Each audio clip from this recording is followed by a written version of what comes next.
Respecting the Fallen. Two Men Remember. After the Antietam Battle by Dunn Brown. The excitement of battle comes in the day of it, but the horrors of it 2 or 3 days after. I have just passed over a part of the field, I suppose only a small part of it, and yet I have counted nearly 1,000 dead bodies of rebels lying, still unburied, in groves and cornfields, on hillsides and in trenches. 350, I was told by one who helped to bury them, were taken this morning from one long rifle pit, which lay just in front of where the 14th, among other regiments, made their fight, and were buried in one trench. The air grows terribly offensive from the unburied bodies, and a pestilence will speedily be bred if they are not put underground. The most of the Union soldiers are now buried, but some of them only slightly. Think, now, of the horrors of such a scene as lies all around us, for there are hundreds of horses too, all mangled and putrefying, scattered everywhere. Then there are the broken gun carriages and wagons and thousands of muskets and all sorts of equipments, the clothing all torn and bloody, and cartridges and cannon shot and pieces of shell, the trees torn with shot and scarred with bullets, the farmhouses and barns knocked to pieces and burned down, the crops trampled and wasted, the whole country forlorn and desolate.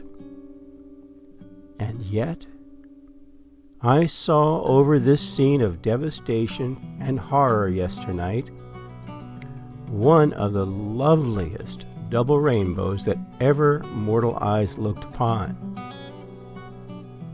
It was as if heaven sat serene over human woes and horrors, and crowned all the earthly evils with the promise of ultimate, most glorious good. On Scavenging for Possessions by John O. Castler, 33rd Virginia Infantry Regiment. Now, I'm not a moralist, nor capable of moralizing, except in a crude way, but all my moral training caused me to abhor the idea of taking anything from a dead body, except for the purpose of restoring it to the rightful owner, be he friend or foe. And I was greatly shocked when I first learned that such things were done. But why try to conceal what is well known by all the soldiers of both armies? Of course, the orders were very strict, and after battle details were made from each company, so far as possible, to bury their own dead and preserve their effects. Undoubtedly, war has a demoralizing effect upon the soldier. He becomes familiar with the scenes of death and carnage, and what at first shocks him greatly, he afterwards comes to look upon as a matter of course. It was difficult for a soldier to figure out why a gold watch or money in the pocket of a dead soldier who had been trying to kill him all day did not belong to the man who found it as much as it did to anyone else. No more shall the war cry sever, or the winding rivers be red. They banish our anger forever.